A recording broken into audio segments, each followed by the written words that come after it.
साथियों, बड़ा दुख के साथ कहना पड़ रहा है कि सतगावा में आए दिन दलितों पर घटना बढ़ा है। ये तो निंदनीय घटना है ही, जो परसों और कल की घटना है, इसकी जितनी भी निंदा किया जाए ये कम पड़ेगा। प्रशासन की जो रवैया है, ये कोई नया रवैया नहीं है कि दलितों पर, पिछड़ों पर, अल्पसंख्यकों पर ये जुल्म करे। ये नया रवैया नहीं है, इसकी खानदानी रवैया है और इसको ठीक करने भी हम लोग को आता है। ये कैसे ठीक करेंगे? जब सौरभ शर्मा जब सस्पेंड होंगे तो रवैया ठीक हो जाएगा।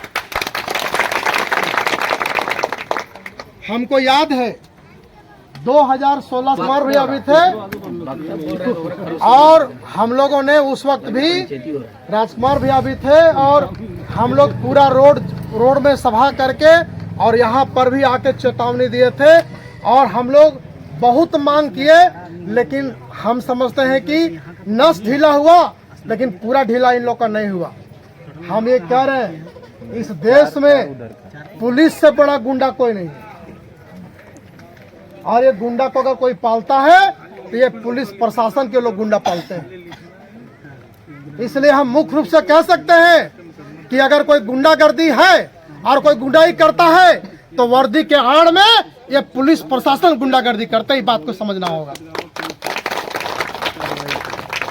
और ये हम कहना चाहते हैं पुलिस प्रशासन को कि आपकी वर्दी का ताकत क्या दलितों पर ही होता है? क्या मजलूमों पर ही होता है? क्या शोषितों पर ही होता है? हम ये नहीं कह रहे हैं, ये कह रहे हैं कि जब आप वाहन चेक इन कर रहे थे और वाहन चेक इन के समय जो भी आपके साथ उद्दंडता किया, आप कार्रवाई करिए, मैं आपके साथ हूं। किसी किंतु परंतु करने की जरूरत नहीं है। जो उद्दंडता किया, जो हाथापाई किया, आप कार्रवाई करें, मुझे कोई आपत्ति नहीं है। लेकिन आप रात में 2 बजे जाकर और दलित बस्तियां में जाकर और दलित महिलाओं के साथ मारपीट करना, बच्चों को साथ मारपीट करना, 18 जेंट्सों को वहां से उठाकर जेल भेज देना, ये कौन सा नियम सीख कर आप आए हैं? सौरभ जी, हमें बताएं आप कौन सा नियम और कौन सा कानून पढ़कर आप आए, बताएं हमें आप। पिछले बार डोमचांच के रूपंडी में भी आपने एक मंदिर के मामले में भी दलितों पर अत्याचार जुल्म किया है। वहां पर बाई जबरन 36 लोग पर एफआईआर करके और 15 लोगों पर आपने मुकदमा करके आपने जेल भेजा है। आखिर आप चाहते क्या है? क्या इस देश में दलितों का रहने का अधिकार नहीं है क्या? क्यों परेशान करते हैं आप? क्या चाहते हैं आप?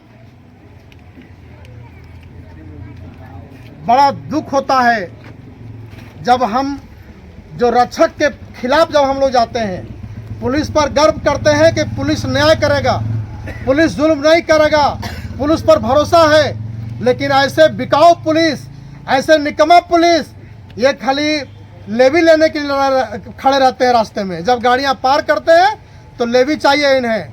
कौन ट्रक अवैध पार कर रहा है, कौन गलत गाड़ियां पार कर रहा है, ये लेवी लेने के लिए खड़े हैं। अरे ये गरीब गुरबा पर शोषण करने की आवश्यकता नहीं है। गरीब गुरबा पर ये हमको मदद करने की आवश्यकता है। देखिए तो इनके कपड़े को देखिए, इनका वस्त्र को देखिए, इनका रहन सहन को देखिए। आपको ये आतंकवादी दिखते हैं क्या? क्या टेररिस्ट दिखते हैं क्या? जिस तरह आपने सलूक किया है। अरे आप कल ऐलान कर दिए रहते, सारे लोग थाना चले आए रहते। कोई भगोड़ा समझ लिए हैं क्या इन लोगों को? आप जिस तरह आपने सलूक किया है, ये अमाननीय व्यवहार आपने किया है दलित समाज के लोगों से, इसलिए हम प्रशासन से मांग करना चाहते हैं कि सौरभ शर्मा जी को अविलंब, अगर ये उनको सस्पेंड नहीं किया जाता है, ये तब तक धरना समाप्त नहीं होगा। ये प्रकाश अंबेडकर ऐलान कर रहा है। ये जब तक, और कितनी षड्यंत्र से आपने जातिवादी मानसिकता को बताया है, अपने जातिवाद मानसिकता के साथ साथ आपने वर्दी का जो है गलत फायदा उठाया है कि गोविंदपुर थाना के प्रशासन को भी आप बुलाकर और इन दलितों महिलाओं को, आप पुरुषों को आप तिरस्कार करके बेरहमी से मारपीट किया है, अपने बच्चों को मारपीट किया है, आपने गेट तोड़ दिया है।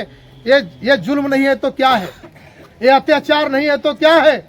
ये आप जुल्म कब तक करेंगे आप? इसलिए हम लोग का मुख्य मांग है कि निश्चित रूप से ये थाना प्रभारी सौरभ शर्मा को अविलंब इनको सस्पेंड करके गिरफ्तारी की मांग करते हैं। ये जब तक इनको सस्पेंड नहीं किया जाता है, जब तक गिरफ्तारी उनकी नहीं होती है, हम लोग धरना पर नहीं उठेंगे। धन्यवाद। जय भीम, जय भारत।